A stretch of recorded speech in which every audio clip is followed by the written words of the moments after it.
Kak, sedang apa di sini? Mau bantu cuci piring? Aduh, kasihan sekali. Di tengah gemerlap pesta syukuran yang dihadiri 200 tamu, di sudut dapur sebuah hotel bintang 5, saya, menantu yang seharusnya duduk di kursi keluarga, justru sedang bersiap mencuci piring untuk acara syukuran ulang tahun ke-70 ibu mertua saya. Sementara itu, gema suara wanita selingkuhan suami saya yang kini menduduki kursi saya di meja keluarga, tertawa bersama mertua terus terngiang di telinga. Dengan tangan gemetar, saya mengeluarkan ponsel. Mereka tidak tahu siapa sebenarnya menantu yang sedang mereka suruh mencuci piring ini. Dan mereka juga tidak tahu bahwa saat ini, saya sedang membuat satu panggilan telepon yang akan meruntuhkan dunia mereka. Apa yang sebenarnya terjadi? Sebelum kita mulai, jangan lupa untuk subscribe dan like, karena keduanya gratis.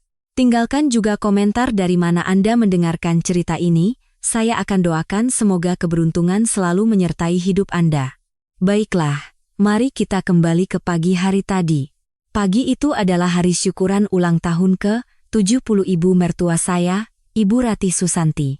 Saya sudah bangun sejak pukul 5 subuh, memulai hari dengan menyetrika ulang kebaya dan kain batik ibu mertua, lalu membersihkan debu dari kemeja batik ayah mertua. Setiap kali ujung jari saya menyentuh panasnya setrika, saya kembali disadarkan akan posisi saya sebagai menantu selama 5 tahun pernikahan ini. Di depan cermin, saya mengenakan kebaya ungu muda yang telah saya siapkan khusus untuk hari ini. Itu adalah warna kesukaan ibu mertua. Riasan wajah saya buat tipis, dan rambut saya sanggul dengan rapi.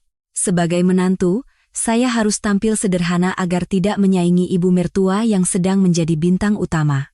Bertahanlah hari ini saja. Cuma hari ini, bisik saya pada diri sendiri, mencoba menekan rasa sakit hati yang menumpuk di dada. Ruang serbaguna hotel sudah dipenuhi lebih dari 200 tamu. Kerabat dari pihak suami, relasi bisnis ayah mertua, hingga para tetangga dan kenalan sosialita. Di bawah lampu kristal yang megah, suara tawa dan obrolan terdengar riuh. Saya berdiri di pintu masuk, menyambut para tamu dengan membungkukkan badan 90 derajat. 1, 2, 10 orang. Pinggang saya mulai terasa pegal, tapi senyum tidak pernah lepas dari wajah saya. Inilah tugas seorang menantu. Saat itulah, pintu utama ruangan terbuka, dan seorang wanita dengan gaun desainer ternama masuk. Rania, junior suami saya, Bima Aditya, di kantor, sekaligus selingkuhannya. Jantung saya serasa berhenti berdetak. Kenapa wanita itu ada di sini? Rania bahkan tidak berusaha menghindari tatapan saya. Sebaliknya, ia berjalan dengan angkuh seolah-olah dialah pemilik acara ini. Di tangannya ada sebuah tas belanja dari butik mewah, berisi hadiah untuk ibu mertua. Ibu, selamat ulang tahun yang ke-70 ya, Bu. Semoga panjang umur dan sehat selalu, suara Rania menggema di seluruh ruangan. Ia melewatiku begitu saja, meninggalkan jejak parfum yang menusuk hidung, aroma yang sangat kukenal. Aroma yang sama dengan yang sering menempel di kemeja Bima. Ibu mertua saya langsung tersenyum cerah begitu melihat Rania. Senyum hangat yang belum pernah ia tunjukkan kepada saya sekalipun. Aduh, Rania, kamu datang juga, Nak. Ibu sudah tunggu dari tadi. Ini Bu, ada hadiah kecil dari Rania. Semoga Ibu suka ya. Ya ampun, baik sekali anak ini. Rania ini memang hatinya mulia. Saya hanya bisa menyaksikan pemandangan itu sambil menggigit bibir. Rasanya seperti mau berdarah, tapi saya harus menahannya. Jika saya membuat keributan di sini, sayalah yang akan merusak acara syukuran ibu mertua. Sungguh ironis. Menantunya bangun dari subuh untuk mempersiapkan segalanya, sementara wanita simpanan suaminya datang sebagai tamu terhormat dan menerima pujian setinggi langit. Acara utama pun dimulai. Ayah mertua saya, Bapak Hartono, naik ke atas panggung untuk memberikan kata sambutan. Selamat malam, Bapak, Ibu, dan saudara-saudari sekalian. Terima kasih telah hadir untuk merayakan ulang tahun ke-70 istri saya tercinta. Pandangan ayah mertua menyapu seluruh tamu, lalu berhenti tepat pada Rania. Dan secara khusus, pada malam yang berbahagia ini, telah hadir bersama kita, seseorang yang kelak akan menjadi bagian dari keluarga besar kami, Rania, silakan berdiri. Apa maksudnya ini? Telinga saya serasa berdengung. Seseorang yang kelak akan menjadi bagian dari keluarga kami? Bukankah saya sudah menjadi menantu di keluarga ini selama 5 tahun? Rania bangkit dari kursinya dan menunduk malu-malu. Tepuk tangan tamu membahana, dan orang-orang mulai berbisik. "Ho, putranya Pak Hartono mau menikah lagi?" "Iya, sepertinya begitu." "Terus menantunya yang lama bagaimana?" "Kurang tahu juga. Tapi calon menantu barunya cantik sekali, ya." Dada saya terasa hancur berkeping-keping. Keberadaan saya dihapus sepenuhnya, dan Rania diperkenalkan sebagai calon menantu baru di hadapan 200 orang. Saya berdiri di barisan paling belakang, bukan di kursi keluarga, bukan pula di kursi kerabat. Posisi saya tak lebih dari seorang panitia acara. Suami saya, Bima, duduk di samping Rania. Suami saya sedang tertawa bersama wanita lain, dan kedua mertua saya memandang mereka dengan tatapan penuh kebahagiaan. Ini semua apa? Tangan saya bergetar hebat. Napas saya terasa sesak. Tapi saya tidak bisa menangis atau berteriak di depan semua orang ini. Waktu makan malam tiba. Keluarga inti duduk di meja utama. Ayah mertua, ibu mertua, Bima, dan Rania. 4 orang di satu meja, tidak ada tempat untuk saya. Atau lebih tepatnya, Rania telah duduk di kursi yang seharusnya menjadi milik saya. Ibu mertua memanggil saya. "Saras." Suaranya dingin dan tajam. "Iya, Bu, ke dapur sana, bantu cuci piring." Katanya kekurangan orang. Cuci piring?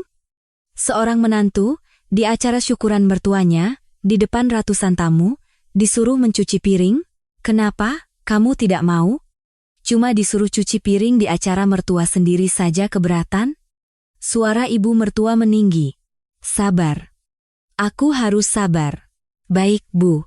Saya menunduk dan berjalan menuju dapur. Dari belakang, saya masih bisa mendengar suara ibu mertua. "Rania, kamu duduk saja yang nyaman, makan yang banyak ya, Nak. Tangan cantik kamu nanti rusak kalau kena sabun." Di dapur, tumpukan piring untuk 200 orang sudah menggunung. Di depan bak cuci besar berisi air dingin, saya menyingsingkan lengan kebaya saya. Begitu tangan saya masuk ke dalam air yang sedingin es, seluruh tubuh saya menggigil. Sungguh, apa ini semua? Mengapa saya, putri bungsu dari keluarga pemilik Nusantara Group, harus mengalami penghinaan seperti ini? Sambil mencuci piring, ingatan saya melayang ke 5 tahun yang lalu. Saat pertama kali bertemu Bima, ia tampak seperti pria yang tulus dan pekerja keras. Seorang manajer penjualan di perusahaan manufaktur menengah, ia mendekati saya dengan apa yang saya yakini sebagai ketulusan. Ketika saya memberitahu ayah tentang rencana pernikahan saya, ayah menentang keras. "Saras, kamu mau menikah dengan menyembunyikan identitasmu? Itu terlalu berisiko. Orang akan berubah jika tahu kamu adalah putri dari pemilik Nusantara Group." Tapi saya bersikeras. "Ayah, aku ingin dicintai sebagai Saraswati, bukan sebagai putri Nusantara Group. Aku ingin dicintai apa adanya."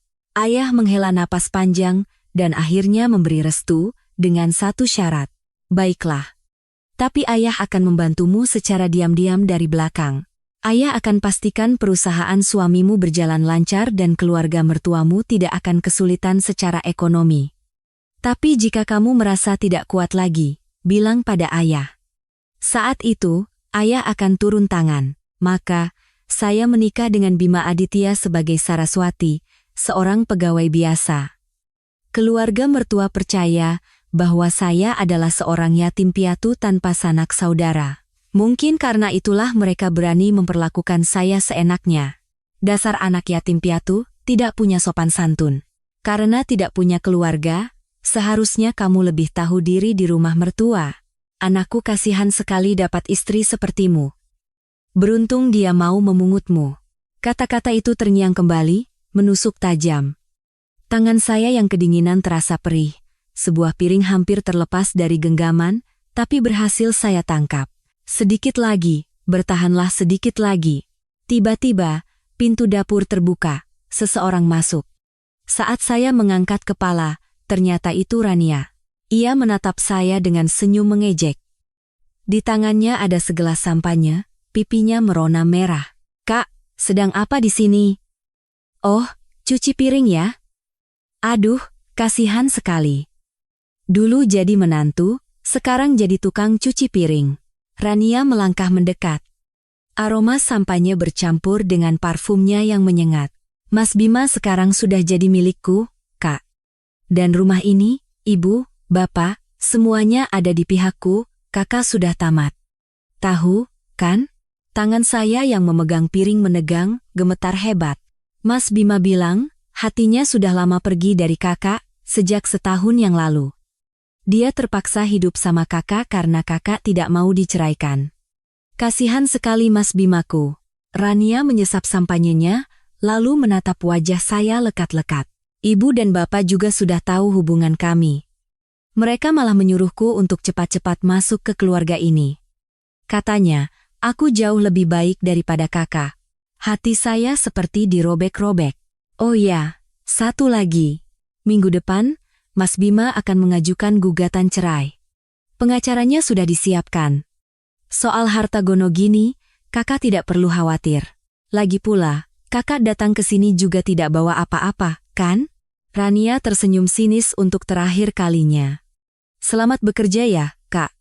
Mungkin ini pekerjaan terakhir yang bisa Kakak lakukan di keluarga ini." Pintu dapur tertutup. Saya sendirian, terdiam dengan tangan masih terendam di air dingin. Air mata yang selama ini saya tahan akhirnya tumpah ruah. Aku harus mengakhirinya sekarang juga. Selama 5 tahun, saya menahan segalanya.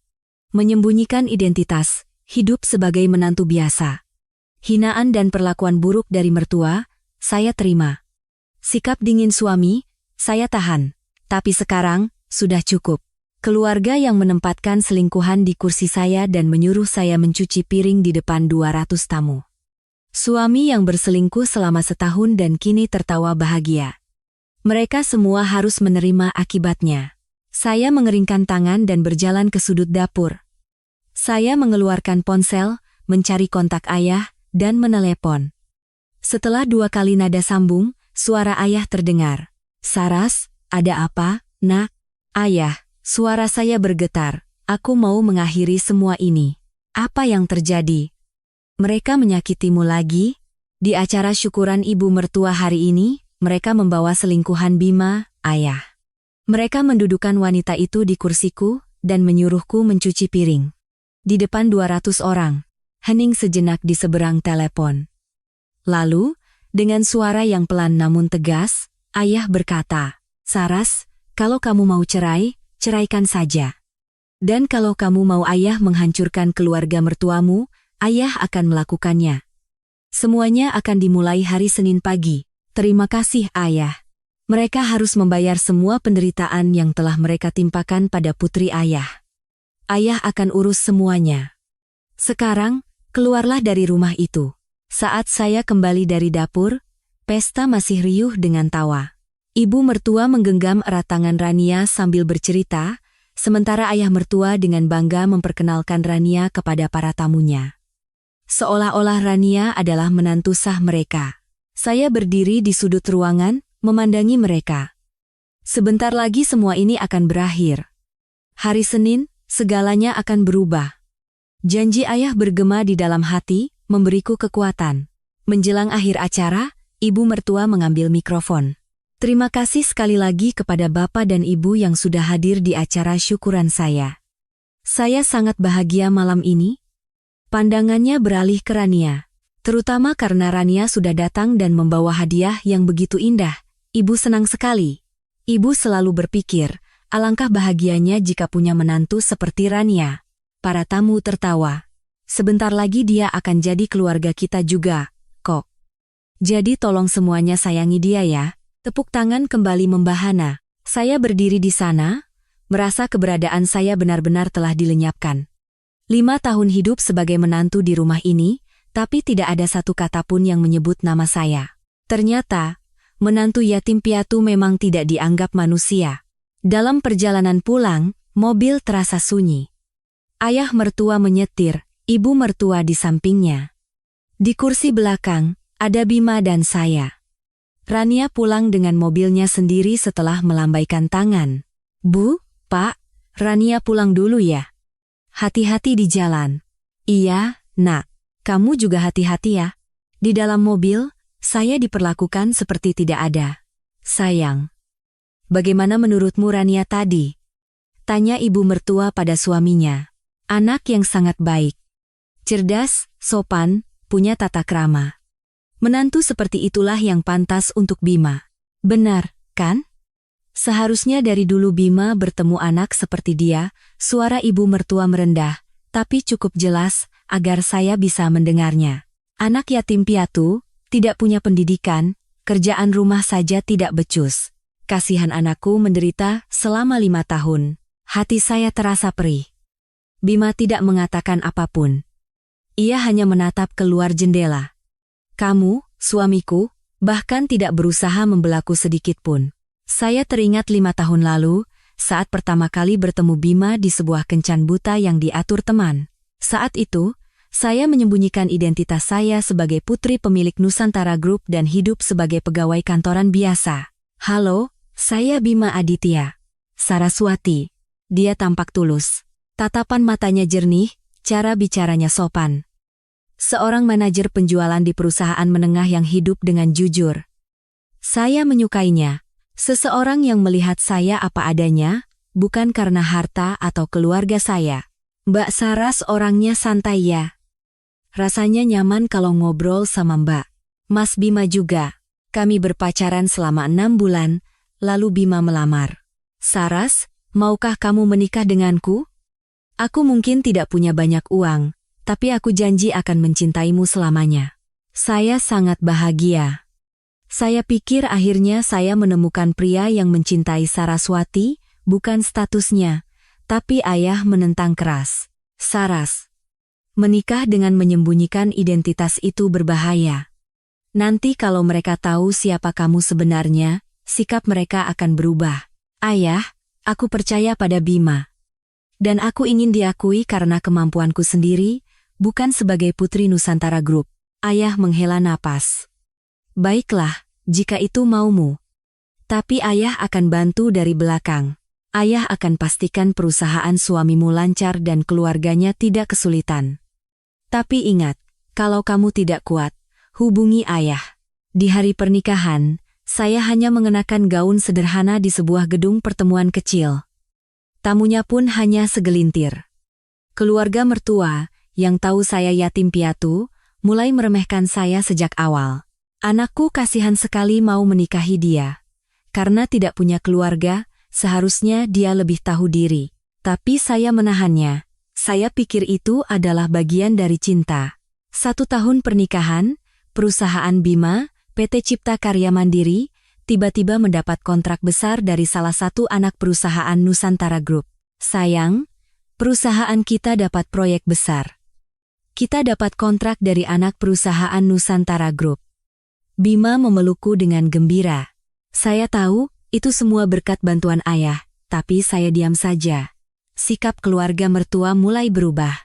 Anakku memang hebat, darah keluarga Hartono memang beda. Keluarga kita akan semakin sukses berkat Bima. Tapi sikap mereka terhadap saya tidak berubah. Justru semakin menjadi-jadi. Menantu macam apa ini, kerjaan rumah saja tidak becus. Suami cari uang, dia di rumah cuma ongkang-ongkang kaki. Saya berhenti bekerja dan menjadi ibu rumah tangga penuh waktu, karena itu yang ibu mertua inginkan. 3 tahun pernikahan, PT Cipta Karya Mandiri terus berkembang pesat. Dengan dukungan penuh dari Nusantara Group, jumlah karyawan mencapai lebih dari 100 orang dan omzet meroket. Keluarga mertua pindah ke rumah yang lebih besar, ayah mertua membeli mobil impor mewah. Hebat sekali anakku. Pak Hartono memang luar biasa, di usia muda sudah bisa membesarkan perusahaan. Pujian datang dari mana-mana. Tapi tidak ada yang tahu bahwa semua itu berkat ayah saya. Dan perlakuan mereka pada saya semakin dingin. Anakku sudah sesukses ini, menantunya malah mandul.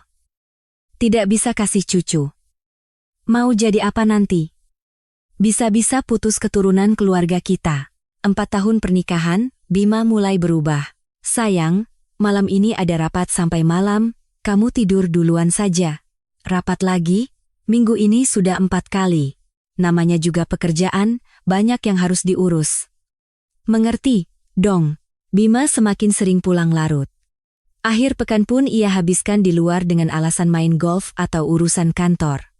6 bulan lalu, saya mencium aroma parfum aneh di kemejanya. Mas, ini parfum siapa?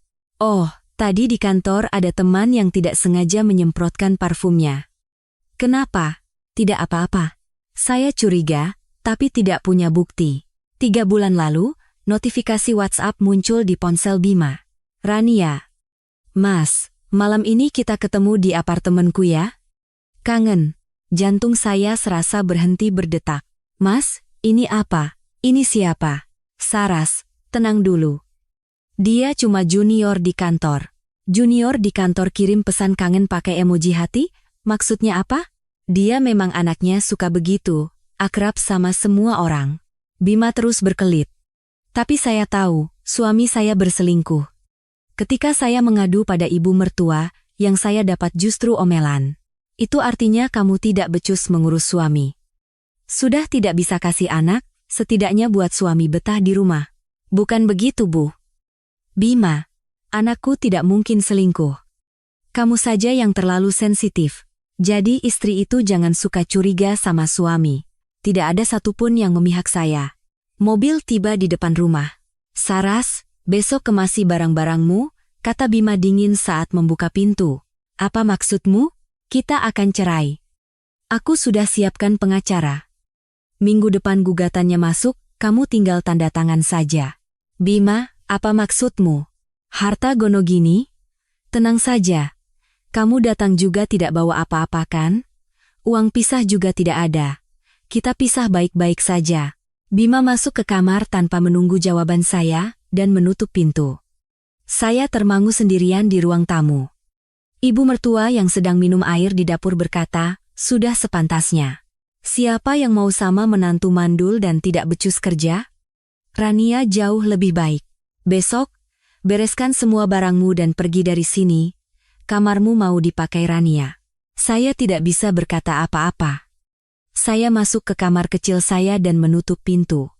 Duduk di tempat tidur, saya menatap keluar jendela. Cahaya bulan menerangi kamar dengan dingin. 5 tahun. Apa yang telah kulakukan selama 5 tahun ini? Saya menikah dengan menyembunyikan identitas, percaya pada cinta.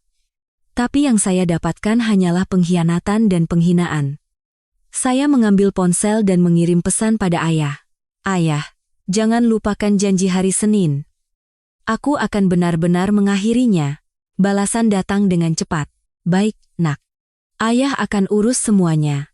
Senin pagi pukul 9, PT Cipta Karya Mandiri akan merasakan neraka. Saya meletakkan ponsel dan memejamkan mata. Hari Senin. Kalian akan lihat bagaimana semua yang telah kalian bangun hancur berkeping-keping. Minggu pagi, saya terbangun dan langit-langit kamar terasa asing. Padahal ini langit-langit yang sama yang saya lihat setiap pagi selama 5 tahun. Tapi hari ini rasanya berbeda. Ini adalah hari terakhirku di sini. Saya bangkit dan membuka jendela. Udara dingin bulan November menyapu wajah. Saya membuka lemari pakaian, penuh dengan baju-baju yang saya kumpulkan selama 5 tahun. Sebagian besar adalah pakaian sederhana dan sopan, sesuai selera ibu mertua. Aku tidak perlu lagi memakai baju seperti ini. Saya mengeluarkan koper dan mulai berkemas. Setiap helai pakaian membawa kenangan pahit. Kardigan krem ini, saya pakai saat ulang tahun ibu mertua. Hari itu, beliau mengernyitkan dahi dan bilang warnanya terlalu mencolok. Gaun abu-abu ini, saya pakai saat ulang tahun perusahaan Bima. Hari di mana Rania pertama kali muncul di hadapan kami. Setiap helai adalah luka. Jauh di dalam lemari, saya menemukan sebuah kotak tua. Di dalamnya ada foto-foto saya sebelum menikah. Foto wisuda, foto keluarga bersama ayah, foto liburan bersama teman-teman.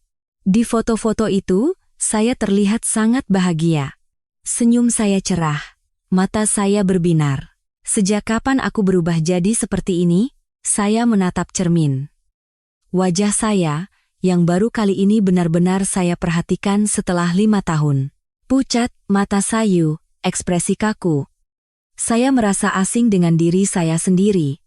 Di rumah ini, saya perlahan-lahan mati. Tok, tok. Buka pintunya. Suara ibu mertua. Saya membuka pintu. Ibu mertua berdiri di sana bersama Rania. Sedang apa kamu? Belum selesai juga berkemas? Sebentar lagi selesai, Bu. Rania masuk dan melihat-lihat kamar saya. Wah, kamarnya lumayan luas ya. Nanti kamar ini jadi kamarku saja. Bu, tentu saja ini jadi kamarmu, Nak. Nanti ibu panggil desainer interior untuk merombak semuanya. Ganti cat, beli perabotan baru. Rania duduk di depan meja rias yang sudah saya pakai selama 5 tahun. Ia memainkan kosmetik saya. Bu, aku mau catnya warna pink, ya. Terus meja riasnya ditaruh di dekat jendela. Boleh, boleh. Semua terserah kamu, sayang. Saya hanya bisa menyaksikan pemandangan itu sambil menggigit bibir. Saya masih di sini, dan mereka sudah membicarakan renovasi di depan saya. Oh ya, Kak, Rania menoleh padaku. Kosmetik dan barang-barang bekas kakak dibuang saja ya. Aku mau pakai yang baru semua. Aku tidak suka barang bekas. Baju-baju di lemari juga, modelnya kampungan sekali, aku tidak mungkin pakai. Ibu mertua tertawa. Iya, nanti ibu belikan yang baru semua. Untuk Rania harus yang branded. Saya tidak tahan lagi. Tolong keluar. Apa? Tolong keluar dari kamar saya. Ini masih kamar saya. Wajah ibu mertua mengeras. Berani kamu mengusirku? Kamu pikir ini rumah siapa? Secara hukum, sampai hari ini saya masih menantu di rumah ini. Jadi, tolong keluar. Kurang ajar. Anak yatim piatu tidak tahu diuntung. Anak yatim piatu. Kata itu menusuk lagi. Tapi kali ini tidak terasa sesakit biasanya. Mungkin karena sudah terlalu sering mendengarnya. Tolong keluar. Lihat ini, benar-benar tidak tahu malu. Ayo Rania, kita pergi. Bikin rusak suasana saja di sini. Mereka berdua keluar. Begitu pintu tertutup, kaki saya lemas. Saya terduduk di tempat tidur, air mata kembali mengalir. Cepatlah datang, hari Senin. Butuh 1 jam untuk selesai berkemas. 2 koper besar, berisi 5 tahun hidup saya. Hanya itu. Saat saya keluar ke ruang tamu, semua anggota keluarga sudah berkumpul. Ayah mertua, ibu mertua, Bima, dan Rania. Mereka berempat duduk di sofa menonton TV. Seolah-olah sudah menjadi satu keluarga utuh. Sudah selesai berkemas? Tanya Bima tanpa menoleh. Sudah. Kalau begitu, pergi sana. Kuncinya tinggalkan. Saya meletakkan kunci rumah di atas meja. Kunci yang saya gunakan setiap hari selama 5 tahun. Saras, ayah mertua angkat bicara. Nanti kalau ada panggilan mediasi cerai, datang dan setujui saja. Jangan coba-coba melawan. Lagi pula kamu tidak punya harta apa-apa untuk dituntut. Jangan harap dapat uang ganti rugi. Anakku tidak salah. Kamu yang tidak becus jadi istri. Ibu mertua menimpali, sudah mandul, kerjaan rumah tidak beres, apalagi yang kamu harapkan, pergi saja diam-diam. Saya menatap mereka satu persatu, wajah angkuh ayah mertua. Senyum sinis ibu mertua, tatapan acuh tak acuh Bima. Wajah penuh kemenangan Rania. Aku akan ingat semua wajah ini. Lihat saja bagaimana perubahan wajah kalian di hari Senin. Baik, jawab saya sambil menunduk. Saya menarik koper menuju pintu. Sambil memakai sepatu, saya memandang sekeliling rumah ini untuk terakhir kalinya. Lantai yang saya pel setiap hari. Ruang tamu yang saya rapikan setiap saat. Dapur tempat saya memasak selama 5 tahun. Selamat tinggal. Saya membuka pintu dan melangkah keluar. Dari belakang. Terdengar suara Rania. Bu, nanti malam mau dimasakin apa? Rania jago masak pasta, loh. Wah, Rania pintar masak juga ya. Memang beda sekali ya sama yang itu. Tawa mereka terdengar. Saya meninggalkan suara tawa itu di belakang dan masuk ke dalam lift. Pada saat yang sama, di kantor pusat Nusantara Group, lantai 62. Direktur Utama Baskara Wijoyo memanggil kepala sekretariatnya. Bagaimana persiapan untuk PT Cipta Karya Mandiri? Sudah siap, Pak. Sesuai instruksi Bapak, semua sudah disiapkan. Kepala sekretariat meletakkan tumpukan dokumen di atas meja. Ini adalah rincian seluruh transaksi antara perusahaan kita dengan PT Cipta Karya Mandiri. Total nilai transaksi per tahun mencapai 150 miliar rupiah, mencakup 65% dari total pendapatan mereka. Baskara Wijoyo membuka-buka dokumen itu perlahan. Daftar perusahaan rekanan mereka ada di sini, Pak. Total ada 43 perusahaan pemasok tingkat pertama dan kedua. Dari jumlah itu, 38 di antaranya juga memiliki hubungan bisnis dengan kita. Bagus, hari Senin jam 9 pagi, adakan rapat direksi darurat. Baik, Pak. Tatapan Baskara Wijoyo menjadi dingin. Siapkan surat resmi untuk memutuskan semua kontrak dengan PT Cipta Karya Mandiri, berlaku segera. Beritahu juga semua perusahaan rekanan kita.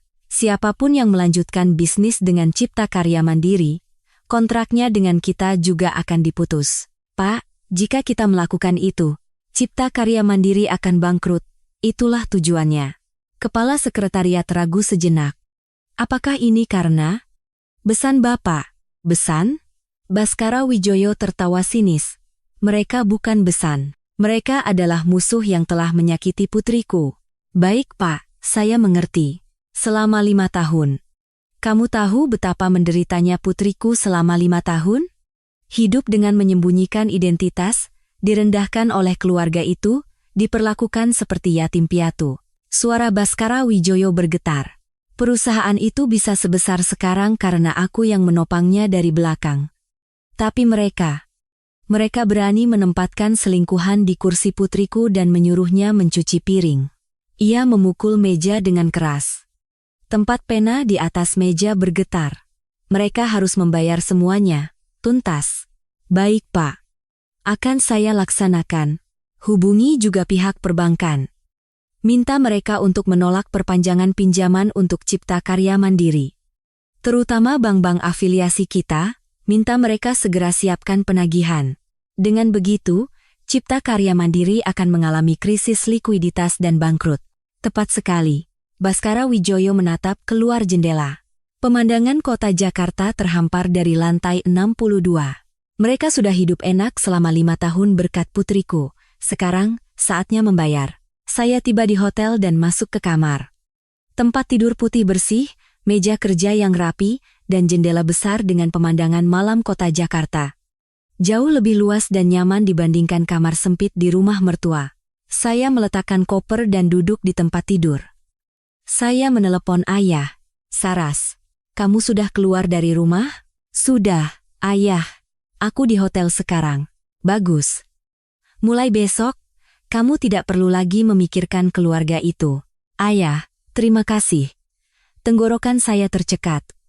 Apa tidak apa-apa melakukan sejauh ini? Saras. Suara ayah tegas. Mereka harus menerima balasan yang setimpal, atau bahkan lebih. Itulah tugas ayah. Terima kasih, ayah.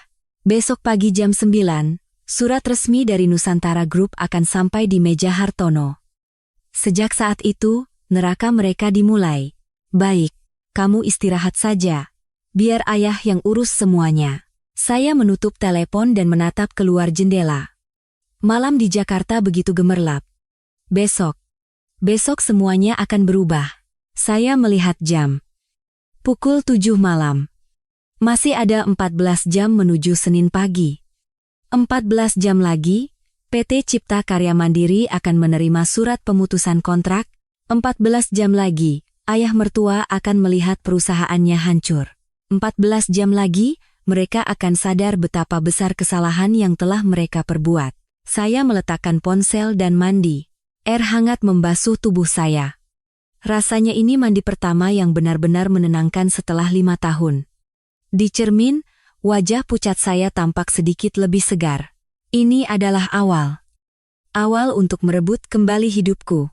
Saya berbaring di tempat tidur dan memejamkan mata. Saya menantikan hari esok. Hari pertama dari pembalasan dendamku. Senin pagi, saya terbangun di tempat tidur hotel. Jam menunjukkan pukul 07.30. Pemandangan pagi kota Jakarta terlihat dari jendela. Jalanan dipenuhi orang-orang yang berangkat kerja, mobil-mobil bergerak dengan sibuk. Hari ini adalah harinya. Saya bangkit dan membuka tirai lebar-lebar. Sinar matahari November yang sejuk memenuhi ruangan. Saya mandi dan berganti pakaian. Bukan pakaian sederhana yang biasa saya kenakan di rumah mertua, tapi pakaian yang sesuai dengan gaya asli saya. Blus biru dongker dan celana bahan. Terlihat rapi dan percaya diri. Di cermin, saya melihat diri saya yang berbeda. Mata saya kembali berbinar. Saya memesan sarapan melalui layanan kamar. Croissant, omelet, dan secangkir latte hangat. Di rumah mertua, saya selalu menyiapkan sarapan untuk mereka lebih dulu, dan saya hanya makan sisa-sisanya. Sudah berapa lama saya tidak menikmati sarapan yang layak seperti ini? Saya menggigit omelet. Lembut dan hangat. Enak. Ini adalah ketenangan pagi yang baru saya rasakan lagi setelah 5 tahun. Jam menunjukkan pukul 08.050. 10 menit lagi, surat resmi dari Nusantara Group akan dikirim. 10 menit lagi, ayah mertua akan mendengar kabar yang seperti petir di siang bolong. Jantung saya berdebar kencang. Pada saat yang sama, di kantor PT Cipta Karya Mandiri, ayah mertua saya, Hartono, mungkin sedang santai minum kopi sambil membaca koran. Perusahaan kita kuartal ini kinerjanya bagus lagi. Pertumbuhannya stabil. Mungkin ia membual pada sekretarisnya. Semua ini berkat kemampuanku sendiri. Membesarkan perusahaan dari nol sampai sebesar ini. Bima mungkin sedang rapat dengan tim penjualan. Target bulan ini 200 miliar. Semuanya kerja yang semangat. Dan Rania, duduk di samping Bima, berbisik mesra. Mas, nanti pulang kerja kita makan malam di apartemenku, ya? Pagi yang damai. Tapi kedamaian itu akan segera hancur. Pukul 09.00, tepat. Ponsel saya berdering. Dari kepala sekretariat ayah. Ibu Saras, surat resmi baru saja kami kirimkan melalui faks dan email. Baik. Pihak Cipta Karya Mandiri kemungkinan akan menghubungi dalam 10 menit. Saya mengerti. Saya menutup telepon. Tangan saya gemetar. Entah karena tegang atau antisipasi. Saya berdiri di dekat jendela, menatap keluar. Sekarang dimulai. Hancurnya semua yang telah kalian bangun. Pukul 09.05, sebuah faks masuk ke kantor PT Cipta Karya Mandiri. Sekretarisnya mungkin berlari ke ruangan Hartono. Pak, ada surat dari Nusantara Group. Nusantara Group? Ada apa? Hartono mungkin menerima surat itu dengan santai. Tapi begitu membaca kalimat pertama, wajahnya pasti langsung pucat pasi. Dengan ini kami memberitahukan bahwa seluruh kerja sama bisnis dengan perusahaan Anda dihentikan secara sepihak dan berlaku sesegera mungkin. Apa ini? Tangannya pasti gemetar hingga tidak bisa memegang surat itu dengan benar. Kenapa? Kenapa tiba-tiba? Saya juga tidak tahu, Pak. Akan saya coba hubungi. Sekretarisnya buru-buru menelepon divisi pengadaan Nusantara Group. Halo, selamat pagi. Dengan divisi pengadaan Nusantara Group? Kami dari PT Cipta Karya Mandiri. Terkait surat yang baru saja kami terima.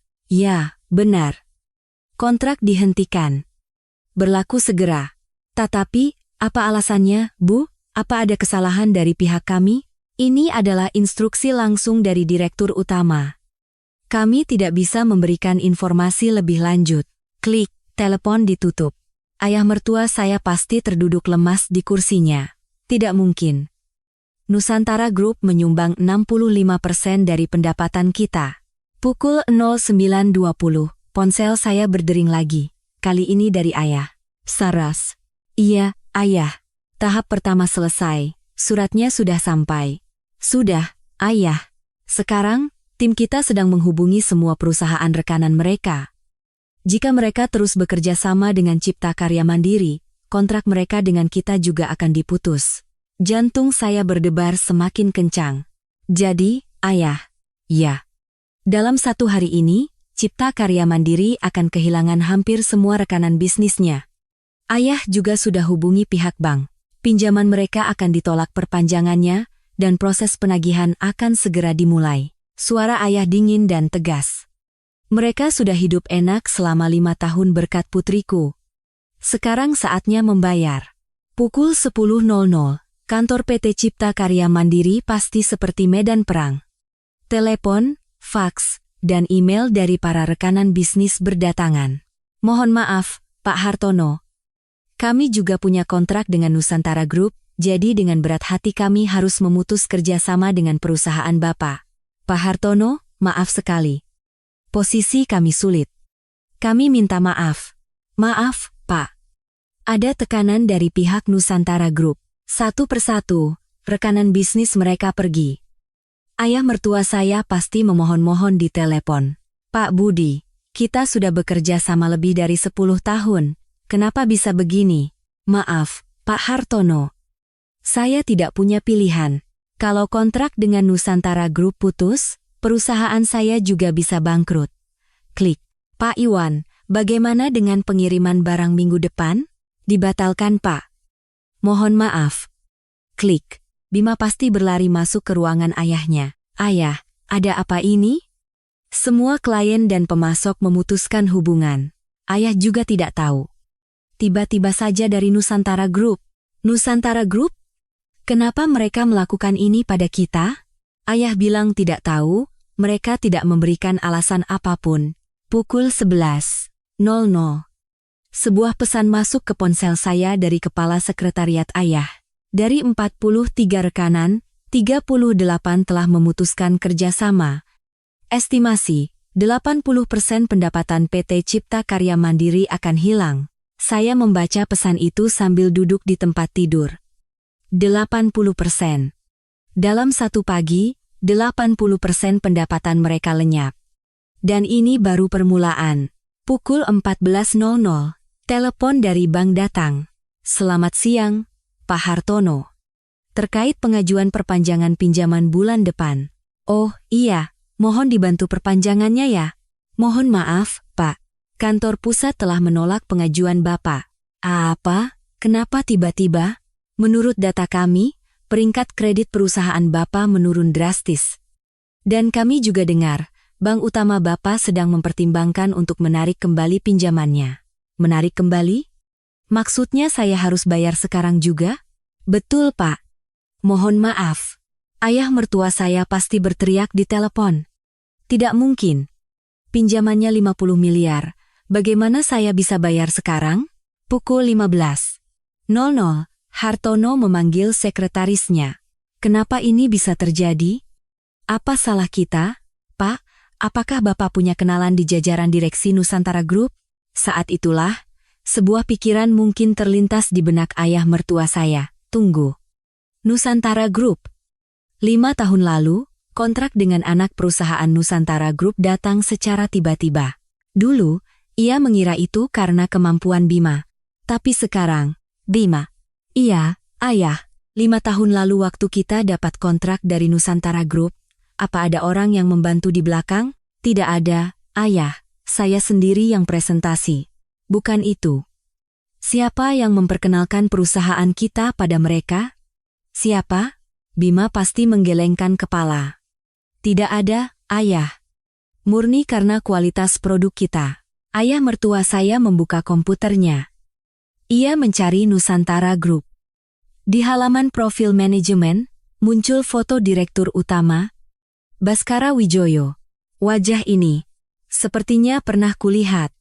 Ia mencoba mengingat. 5 tahun lalu, di hari pernikahan Bima. Di luar gedung, ada seorang pria parubaya yang sebentar berbicara dengan Saras. Itu ayahmu? Tanyanya pada Saras saat itu. Saras menggeleng. Bukan, Pak. Hanya kenalan saja. Wajah pria itu. Dan wajah di layar monitor. Sama. Tapi ia belum yakin. Ia mencari lebih lanjut. Keluarga Direktur Utama Nusantara Group, sebuah artikel muncul. Baskara Wijoyo, pemilik Nusantara Group, memiliki 2 putra dan 1 putri bungsu. Kehidupan putri bungsunya sangat tertutup dari media. Tidak ada foto putri bungsunya.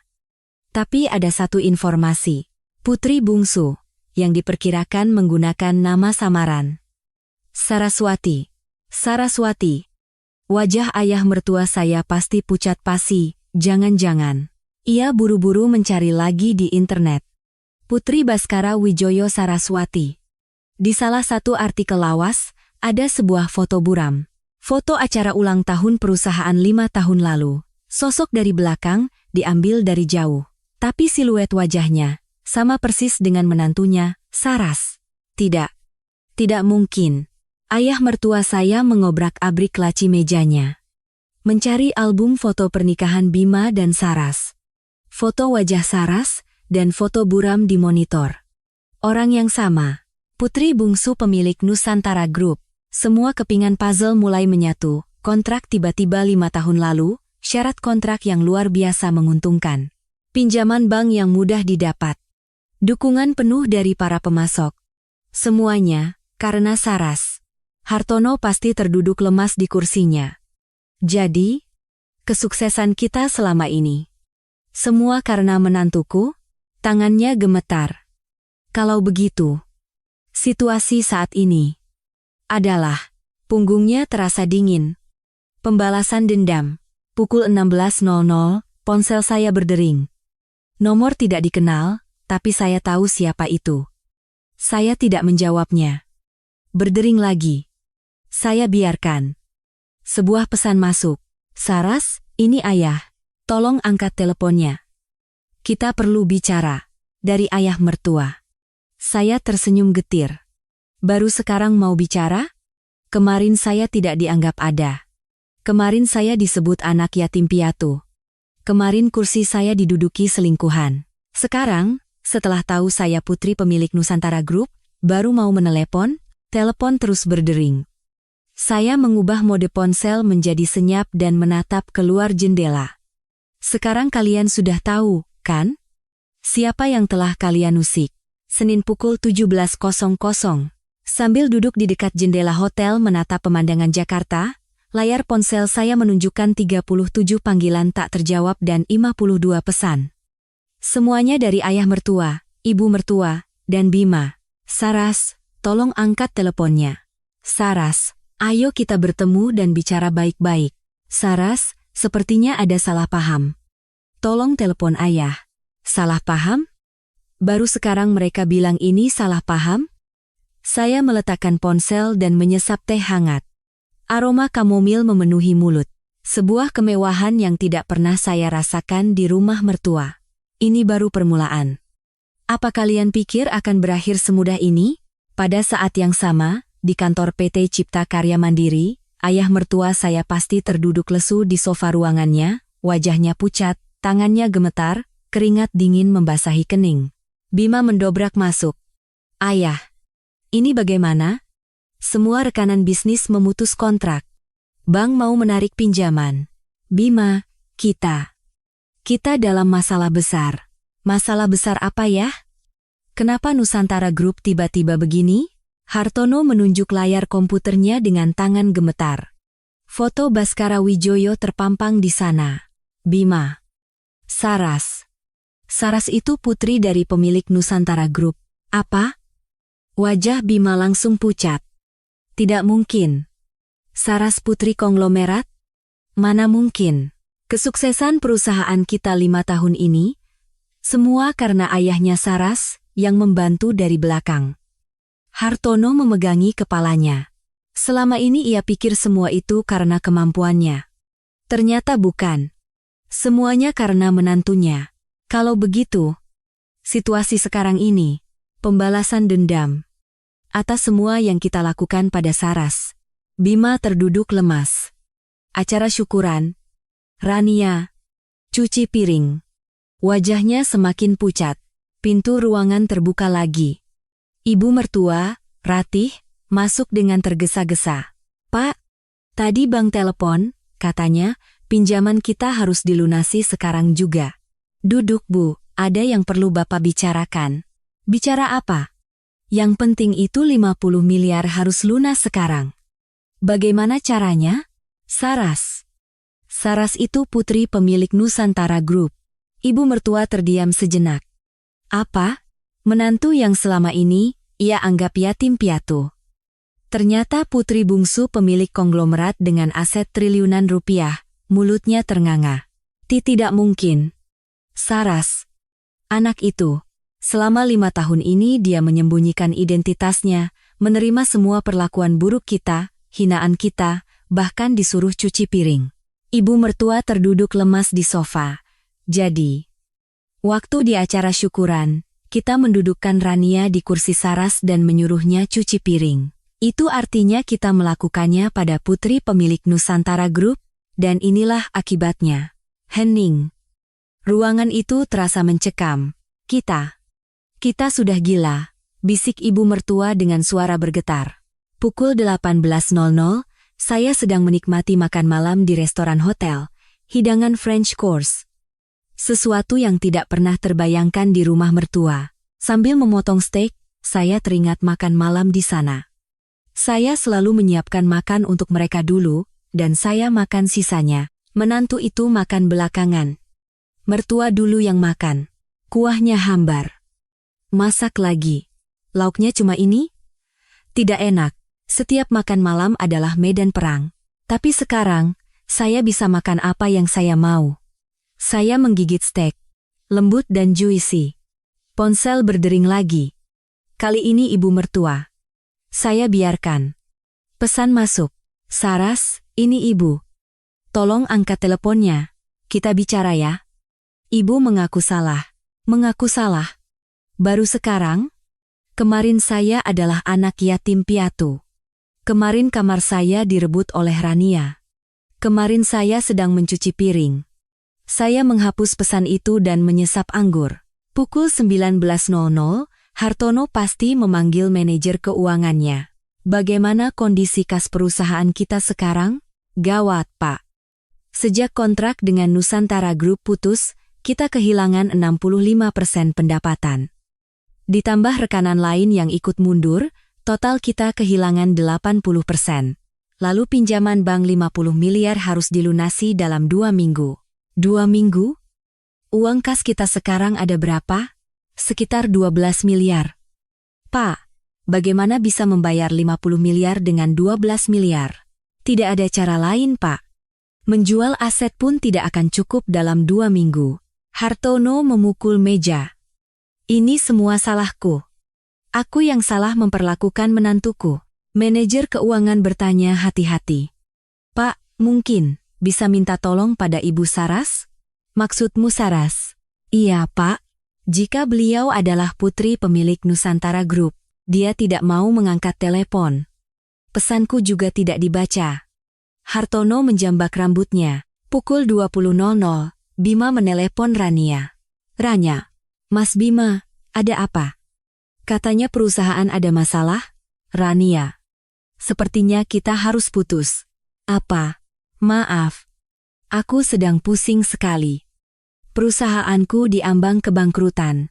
Maksudnya apa, Mas? Kemarin baik-baik saja. Saras. Ternyata dia putri pemilik Nusantara Group. Di seberang telepon, napas Rania tertahan. Bohong, kan? Tidak. Ini sungguhan. Dia menyembunyikan identitasnya selama 5 tahun. Jadi, waktu di acara syukuran itu, ya, kita mendudukkan kamu di kursi putri pemilik Nusantara Group, dan sekarang perusahaanku hancur. Mas Bima, maaf, Rania. Aku harus memohon ampun pada Saras. Kalau tidak, keluargaku akan hancur. Lalu aku bagaimana? Maaf, klik. Bima menutup telepon. Rania termangu memegang ponselnya. Kemarin ia adalah pemenang. Hari ini, ia dicampakkan.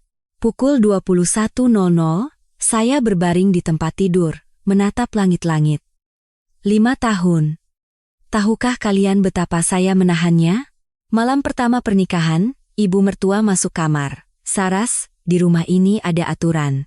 Menantu harus tidur lebih malam dan bangun lebih pagi dari mertua. Mengerti? Baik, Bu. Sejak hari itu, saya bangun jam 5 subuh selama 5 tahun. 6 bulan pernikahan. Menantu mandul, apa gunanya di rumah ini? Kerjakan saja pekerjaan rumah yang benar. Suara dingin ibu mertua masih terngiang. 2 tahun pernikahan.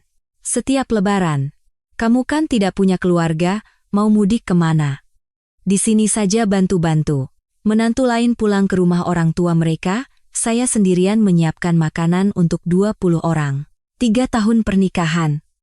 Ulang tahun Bima. Saya membuat kue dengan susah payah.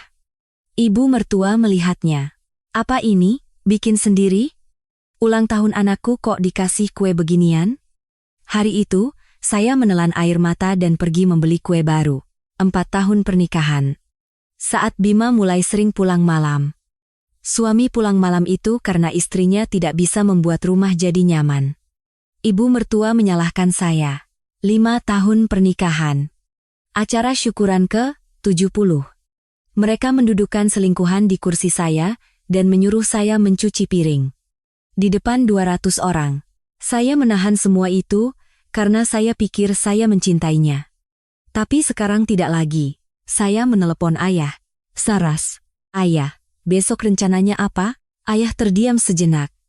Ayah akan perketat tekanan dari pihak perbankan. Bank utama akan menarik seluruh pinjamannya. Baik. Dan ayah sudah siapkan proses penyitaan untuk gedung pabrik Cipta Karya Mandiri. Agunannya ada di salah satu bank afiliasi kita. Gedung pabrik juga, ya? Tentu. Mereka harus merasakan penderitaan yang sama dengan yang dirasakan putri ayah. Suara ayah tegas. Biar ayah yang selesaikan pembalasan ini. Sampai tuntas.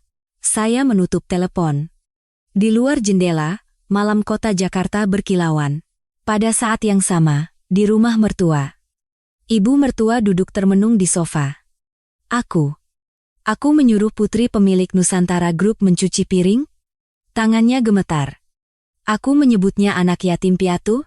5 tahun terakhir berkelebat di benaknya. Membiarkan Saras bekerja sendirian saat lebaran. Tidak pernah memberinya hadiah ulang tahun. Mengabaikannya saat ia sakit. Menjelek-jelekannya di depan teman-temannya. Ya Tuhan, apa yang telah kulakukan? Ibu mertua menangis. Tapi semuanya sudah terlambat. Ponselnya berdering. Nama saya muncul di layar. Ia segera menjawab, "Halo? Saras." Suara ibu mertua bergetar. "Saras. Tolong selamatkan ibu, nak. Ibu salah. Ibu benar-benar salah. Ibu sudah gila waktu itu. Kalau ibu tahu kamu putri Nusantara Group, ibu tidak akan begitu, tolong. Kalau tahu saya putri Nusantara Group, baru tidak akan begitu. Jadi, semua ini karena status, bukan karena saya sebagai manusia." Ibu. Iya, nak. Waktu di acara syukuran, ibu bilang apa pada saya? Itu. Ibu bilang, anak yatim piatu, berani-beraninya melawan. Ibu ingat? Saras, itu. Ibu hilaf. Saya bukan yatim piatu, Bu. Saya punya orang tua, punya kakak. Saya hanya menyembunyikan identitas saya selama 5 tahun. Ibu tahu, ibu salah. Dan, Bu, kata saya dingin, sudah terlambat. Saya ingat semua yang ibu lakukan selama 5 tahun, semuanya. Saras, tolong. Sekarang, saatnya ibu membayar harganya. Bukankah itu adil? Jangan. Kalau perusahaan bangkrut, kami semua akan jadi gelandangan. Bukankah selama 5 tahun ini ibu juga berusaha membuat saya merasa seperti itu? Sama saja, kan? Klik, saya menutup telepon. Dada saya terasa lega. Untuk pertama kalinya dalam 5 tahun, saya menyuarakan isi hati saya. Selasa pukul 10.00. Sambil menikmati brunch di restoran hotel, ponsel saya berdering. Ayah. Saras, kamu lihat berita? Belum, ayah. Ada apa? Berita tentang Cipta Karya Mandiri ada di semua media ekonomi. Saya membuka tablet dan mengakses portal berita. Trending topik, 1. PT Cipta Karya Mandiri diambang pailit. Saya mengklik beritanya. Setelah diputus kontrak oleh Nusantara Group, 80% pemasok hengkang. Perbankan turunkan peringkat kredit Cipta Karya Mandiri, siap tarik pinjaman. Analis, Cipta Karya Mandiri berpotensi pailit minggu ini. Ada fotonya. Hartono menunduk lesu di kantornya. Bima dikerubungi wartawan. Ayah, Apa ini semua bagian dari rencana? Sebagian rencana, sebagian lagi konsekuensi logis. Kalau Nusantara Group menarik diri, sudah bisa ditebak reaksi pasar dan perbankan. Suara ayah tenang. Saras, nanti jam 2 siang, Bank Utama akan menghubungi Hartono. Untuk apa? Ya, meminta pelunasan seluruh pinjaman 50 miliar dengan segera. Jika dalam 3 hari tidak lunas, gedung pabrik akan disita. Jantung saya berdebar. Gedung pabriknya juga? Tentu saja. Agunan gedung itu ada di bank afiliasi kita. 5 tahun lalu, ayah yang memberikan pinjaman itu dengan bunga spesial. Dia sudah menikmati bunga rendah dan gedung besar selama 5 tahun berkat putriku. Sekarang saatnya dikembalikan. Saya menutup telepon, tangan saya gemetar. Jika gedung pabrik juga disita, keluarga mertuaku akan benar-benar hancur. Pada saat yang sama, di kantor Cipta Karya Mandiri, Hartono terus menelepon rekanan-rekanannya. Pak Budi, tolong bantu saya. Kita sudah kerja sama 10 tahun. Maaf, Pak Hartono, saya tidak bisa. Klik. Pak Iwan, setidaknya kirim barang yang untuk minggu depan saja. Maaf. Klik. Satu persatu telepon ditutup. Bima masuk. Ayah, karyawan mulai resah. Mereka takut perusahaan bangkrut. Beberapa karyawan kunci sudah mulai mencari kerja di tempat lain. Hartono menundukkan kepalanya ke meja. Habislah kita. Habis. Ayah, coba hubungi Saras lagi. Sekali lagi saja, yah. Tidak diangkat. Telepon tidak diangkat. Pesan tidak dibaca. Lalu bagaimana? Ayah tidak tahu. Sekretarisnya mengetuk pintu. Pak, darurat. Bapak diminta datang ke Bank Utama sekarang juga. Pukul 14.00, Hartono tiba di kantor cabang bank. Kepala cabang menyambutnya dengan wajah dingin dan menyodorkan selembar surat. Pak Hartono, ini surat penagihan pelunasan pinjaman. Pelunasan penuh? 50 miliar? Betul, Pak. Perintah dari kantor pusat. Bapak punya waktu 3 hari.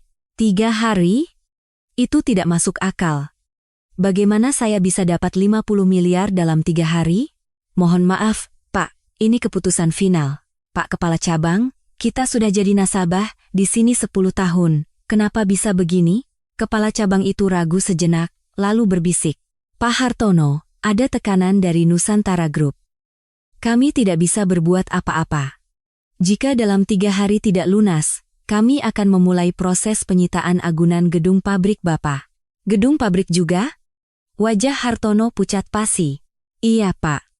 Artinya, kegiatan operasional perusahaan Bapak akan berhenti. Hartono keluar dari bank dengan gontai.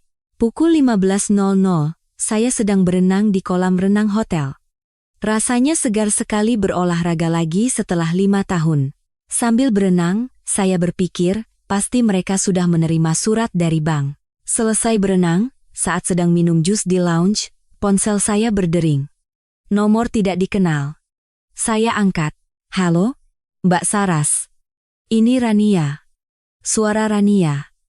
Terdengar panik dan gemetar. Ada apa? Mbak, tolong. Tolong selamatkan Mas Bima. Kalau perusahaannya bangkrut, Mas Bima bagaimana? Apa urusannya dengan saya? Tolong, Mbak. Saya salah. Saya minta maaf sudah duduk di kursi Mbak waktu itu. Saya benar-benar salah. Baru sekarang bilang salah? Rania? Iya, Mbak. Waktu di dapur, kamu bilang apa pada saya? Kamu bilang, Mas Bima sekarang milikku, kakak sudah tamat. Kamu ingat? Itu saya hilaf, Mbak. Lalu kamu juga bilang, selamat bekerja ya, Kak. Mungkin ini pekerjaan terakhir kakak di sini. Kamu juga bilang begitu, kan? Mbak Saras. Dan ucapanmu benar, Rania. Itu memang pekerjaan terakhir saya di sana. Dan sekarang, kata saya dingin, sekarang giliranmu. Giliranmu yang tamat. Jangan, Mbak, klik. Saya menutup telepon. Jus di tangan saya terasa manis dan segar. Pukul 17.00, di ruang tamu rumah mertua. Hartono, Ratih, dan Bima duduk termenung. 50 miliar? Bagaimana caranya dapat uang sebanyak itu dalam 3 hari? Hartono menjambak rambutnya. Rumah ini kita jual paling hanya laku 20 miliar. Mobil 5 miliar. Baru 25 miliar. Pak, tabungan dan asuransiku kalau dicairkan ada 3 miliar, kata Ratih. 28 miliar. Masih kurang 22 miliar. Bima angkat bicara. Tabungan dan sahamku kalau dijual sekitar 2 miliar. 30 miliar. Cuma 30 miliar. Masih kurang 20 miliar. Henning. Pak, kata Ratih. Kita harus memohon pada Saras.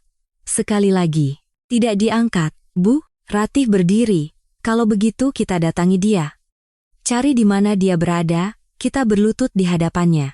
Bagaimana cara mencarinya? Bima, kamu tidak bisa lacak lokasi ponselnya? Aku sudah diblokir, Bu. Semua kontakku diblokir. Sial. Hartono terduduk lemas. Apa yang telah kita perbuat selama 5 tahun ini? Pukul 19.00, saya makan malam bersama ayah di sebuah restoran Jepang mewah di Jakarta Selatan. Saras, wajahmu terlihat jauh lebih baik, kata ayah. Berkat ayah. Tadi Bang sudah kirim suratnya. Iya, aku dengar. Ayah mengambil sepotong sashimi. Saras, ayah mau tanya sesuatu. Apa? Yah, apa kamu mau melanjutkannya sampai akhir? Saya terdiam. Maksud ayah, menghancurkan keluarga mertuamu sampai tidak bersisa. Kalau kita berhenti sekarang, perusahaannya mungkin masih bisa diselamatkan, walau akan jadi kecil. Tapi, jika 3 hari lagi gedung pabriknya disita, mereka akan benar-benar kehilangan segalanya. Mereka akan jadi gelandangan. Apa kamu siap dengan itu? Ayah menatap mata saya. Saya teringat 5 tahun penderitaan saya. Bangun subuh, hinaan anak yatim piatu, bekerja sendirian saat lebaran, sikap dingin Bima, dan puncaknya, acara syukuran itu. Ayah, ya, lanjutkan sampai akhir. Aku ingin mereka merasakan apa yang aku rasakan. Ayah mengangguk. Baik. Ayah akan membantumu sampai akhir. Rabu pagi, Hartono dan Bima sudah berdiri di depan lobi kantor pusat Nusantara Group sejak jam 6 pagi. Mereka menunggu, berharap bisa mencegat saya saat berangkat kerja. Tapi mereka tidak tahu, saya sudah berhenti bekerja 5 tahun lalu. Kamis pukul 14.50. Saya duduk di lounge hotel sambil melihat jam. 10 menit lagi, segel sita akan ditempel di gedung pabrik Cipta Karya Mandiri. Jantung saya berdebar. Ponsel berdering. Ayah. Saras, 5 menit lagi juru sita tiba di lokasi. Baik, ayah. Kamu tidak apa-apa? Hatimu tidak goyah? Jujur, sedikit goyah. Bagaimanapun, mereka adalah orang-orang yang pernah hidup bersama saya selama 5 tahun. Aku tidak apa-apa, ayah. Kalau aku ingat perlakuan mereka, ini adalah balasan yang setimpal. Bagus. Ayah juga berpikir begitu. Pukul 15.00 tepat. Juru sita dan petugas bank tiba di depan pabrik. Hartono menghadang mereka. Tolong. Beri kami waktu 1 hari lagi. Tolong. Maaf, Pak Hartono. Ini prosedur hukum. Juru sita menempelkan segel sita berwarna merah di gerbang pabrik. Aset ini telah disita oleh bank. Hartono terduduk lemas di tanah. Habis. Semuanya habis. Jumat pukul 10.00. Hari pertama mediasi perceraian di pengadilan. Saya datang bersama pengacara andal dari firma hukum yang ditunjuk ayah. Di ruang mediasi, Bima sudah menunggu. Wajahnya kuyu dan lesu. Dalam seminggu, ia tampak 10 tahun lebih tua. Saras. Ia mencoba mendekat. Jangan mendekat, kata saya dingin. Saras, tolong, kita bicara. Kita bicara di pengadilan. Melalui pengacara. Bima mencoba meraih tangan saya, tapi pengacara saya menghalanginya. Saat mediasi, pihak Bima setuju dengan semua tuntutan saya. Harta gonogini, uang ganti rugi, semua disetujui. Asalkan, ia diberi kesempatan untuk meminta maaf secara langsung. Saya tolak, jawab saya tegas. Saras, tolong. Bima tiba-tiba bangkit dan berlutut di hadapan saya. Di lantai ruang mediasi. Maafkan aku. Aku benar-benar salah. Tolong maafkan aku. Saya menatapnya. Pria yang pernah saya cintai. Bima. Iya, Saras. Jangan berlutut di hadapanku, berlututlah pada Rania. Mungkin dia yang akan menemanimu sekarang. Tidak. Rania sudah pergi. Sejak perusahaan bangkrut dia tidak bisa dihubungi lagi. Saya tertawa sinis. Jadi, kamu sendirian sekarang. Sama sepertiku dulu. Saya berdiri. Pengacara, ayo kita pergi. Saras. Jangan pergi. Saras. Saat saya keluar dari ruangan, ibu mertua sudah menunggu di koridor. Begitu melihat saya, ia langsung berlutut. Di tengah koridor pengadilan yang ramai. Saras. Ibu salah. Tolong selamatkan kami. Orang-orang mulai berbisik. Ibu mertua menangis. Saras, ibu sudah gila waktu itu. Kalau ibu tahu kamu putri Nusantara Group, saya berhenti. Ibu, iya nak. Jadi, yang ibu lihat hanya status saya. Ibu minta tolong karena saya putri Nusantara Group. Kalau saya benar-benar yatim piatu, ibu pasti masih akan menghina saya, kan? Ia terdiam. Ibu, saya tidak bisa memaafkan ibu. Luka yang ibu berikan selama 5 tahun ini terlalu dalam. Saya melangkah melewatinya. Jangan, Saras. Rumah kami disita, perusahaan bangkrut. Kami mau hidup bagaimana? Bukankah ibu juga ingin membuat saya seperti itu? Sama saja, kan? Saya terus berjalan, meninggalkan jeritan tangisnya. Di dalam lift, air mata saya menetes. Entah air mata lega atau sedih. 1 bulan kemudian, di kantor pusat Nusantara Group. Saras, duduk, kata ayah. Ia menyodorkan selembar dokumen. Ini hasil rapat direksi. Saya membacanya. Pengangkatan Saraswati Wijoyo sebagai Wakil Direktur Utama Nusantara Group. Ayah, ini, kamu sudah istirahat 5 tahun. Saatnya kembali bekerja. Tunjukkan kemampuanmu, hiduplah dengan bangga sebagai dirimu sendiri. Jangan bersembunyi lagi.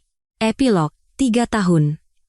Kemudian, di bawah kepemimpinan saya, Nusantara Group mencapai rekor kinerja tertinggi. Saya menjadi salah satu eksekutif wanita paling berpengaruh di negeri ini. Suatu hari, saya tak sengaja mendengar kabar tentang keluarga mertua saya. Hartono bekerja sebagai kasir di sebuah minimarket. Ratih sakit-sakitan. Dan Bima, setelah menikah lagi, bercerai lagi. Mendengar itu, tidak ada lagi rasa benci atau dendam. Mereka hanyalah orang asing. Bagian dari masa lalu yang telah saya tinggalkan. Saya telah menemukan hidup saya. Hidup dengan bangga, bebas, dan bahagia. Dan mungkin, itulah bentuk pembalasan dendam yang paling sempurna.